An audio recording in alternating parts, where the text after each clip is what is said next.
Welcome back, riders! I'm really excited about today's video.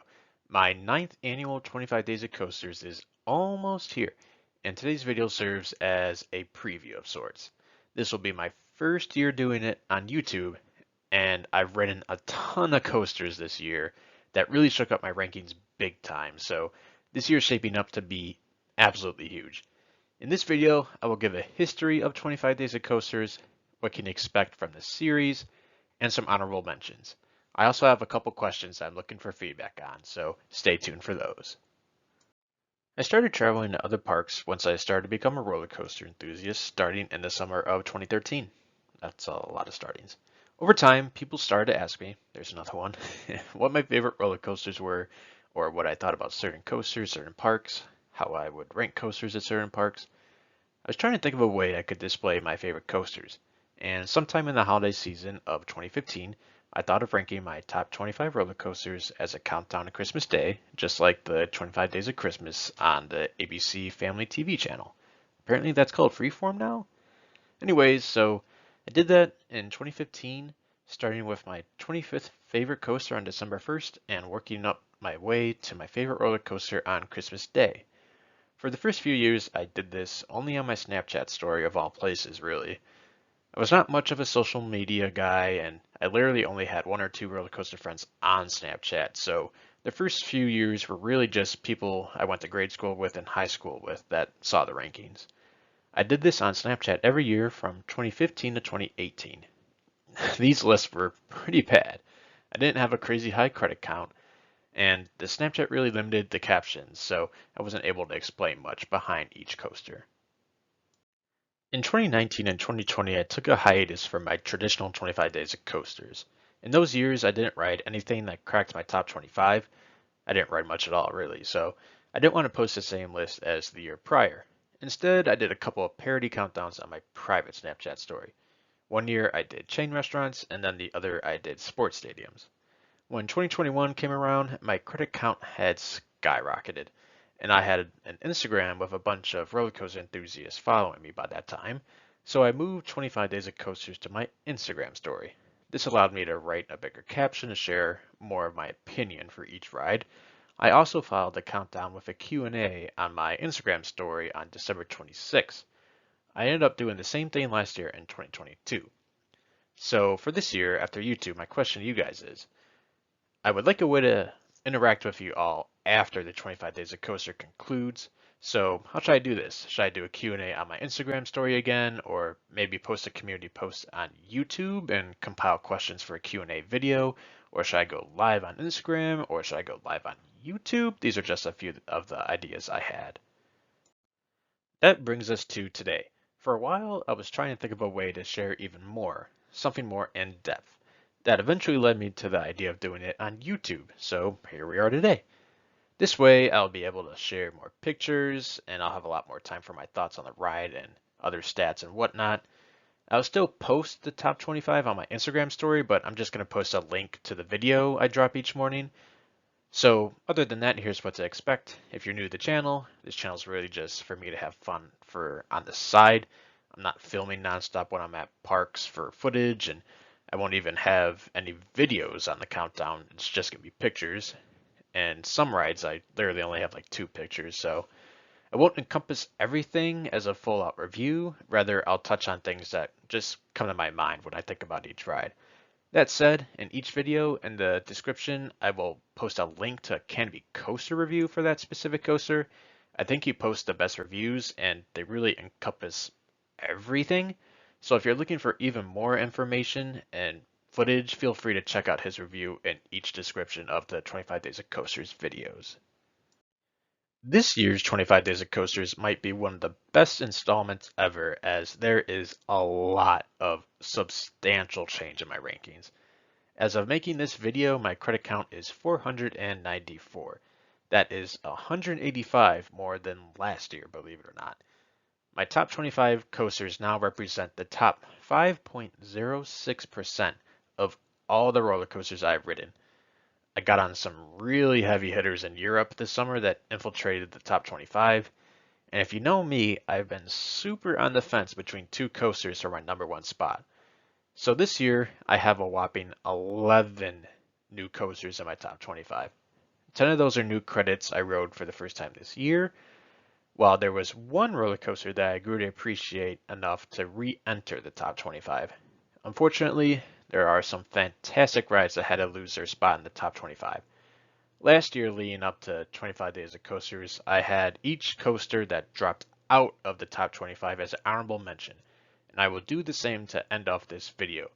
As they are just honorable mentions, I will briefly gloss over them, give their updated ranking, and maybe give some input as to why they dropped out. I will start with the lowest ranked coaster currently and work my way towards number 25. We will be starting off with Mako at SeaWorld Orlando down in Florida. Last year it was ranked number 20, and this year it dropped all the way down to number 55. I think the B&M Hyper, kind of as a collective unit, they were a little bit of a loser for me this year. Don't get me wrong, I still love them, but they are starting to feel a little unoriginal. For Mako specifically, though, my rides this past September felt very slow and it was not running like it was when I had rides last November. The airtime was a bit weaker, and everything after the mid-course was a complete dud, which is not like rides I had last November or back in 2016. I actually did get back on this last week, and my rides were a little better than my rides I had in September, but I still feel like it's just not running the best right now. This one really pains me, no pun intended, because I love this ride. Magnum XL200 at Cedar Point in Sandusky, Ohio was ranked my number 25 roller coaster last year, and I have it down to number 41 now.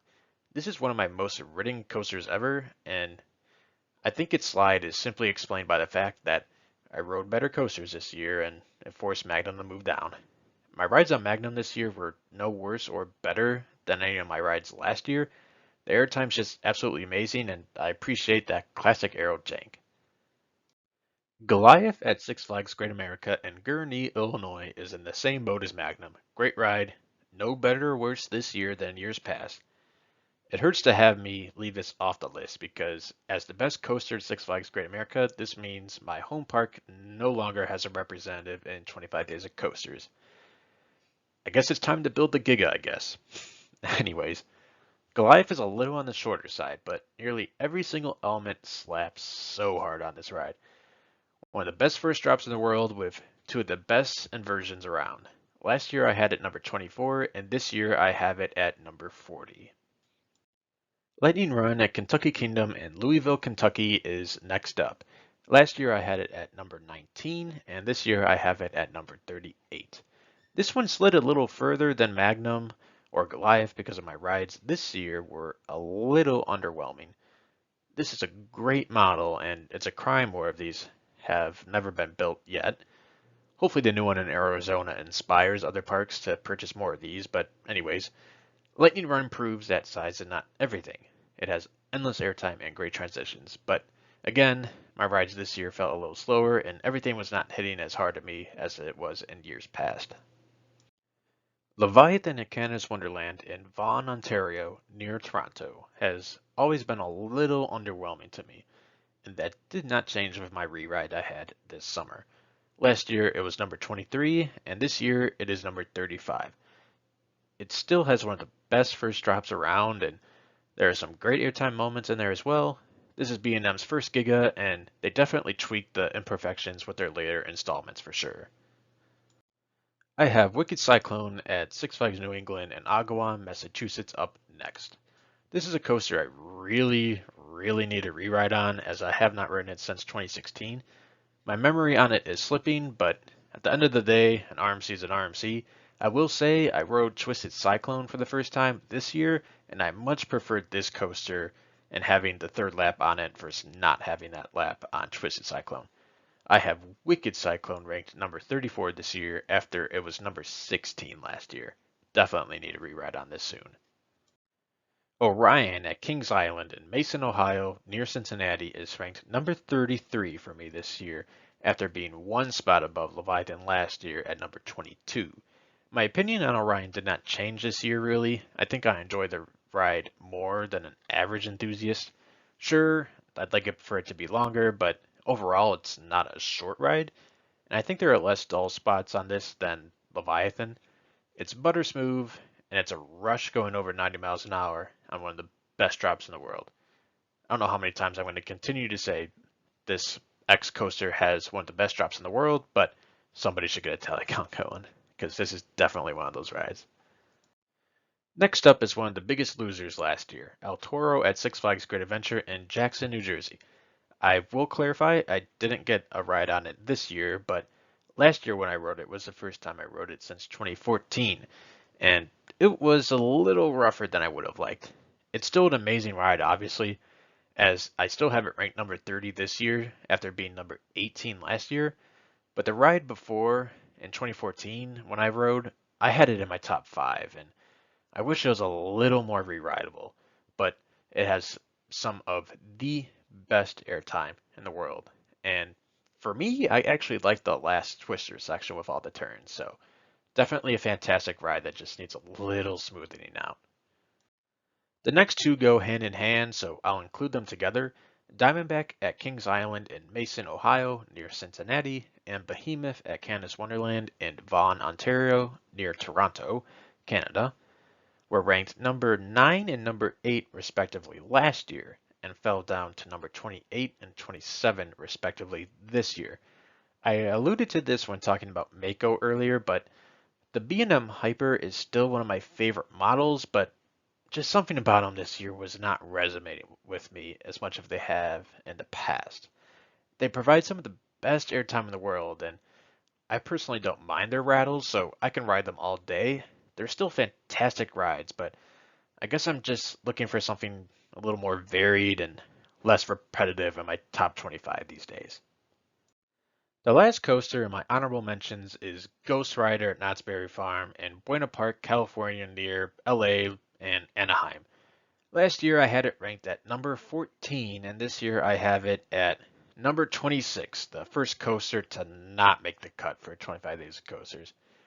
This coaster was a little bit of a loser for me this year, as I was a little unimpressed with my rides this past March compared to my rides in August 2021.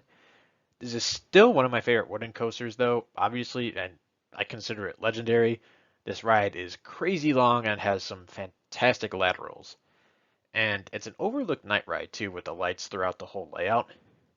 But this would still have been in my top 25 if I didn't re-ride it this year. But again, this ride this year was a little underwhelming. But I'm never going to turn down a ride on Ghost Rider. This is still just one of the best ever.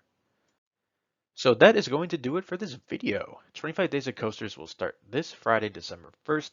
I'll post each video really early in the morning, so be on the lookout when you wake up. Let me know what you think I should do when 25 Days of Coasters is over in terms of a good way I could kind of wrap it all up together and answer any questions or anything. But yeah, I'm really excited for the series, and it's really nice to see it all coming together. So it'll be a good time. I hope you guys are excited. As for this video, you can go ahead and push on pull up, exit to the right. Hope you enjoyed the video, and go have your greatest day yet. Choo-choo, bye.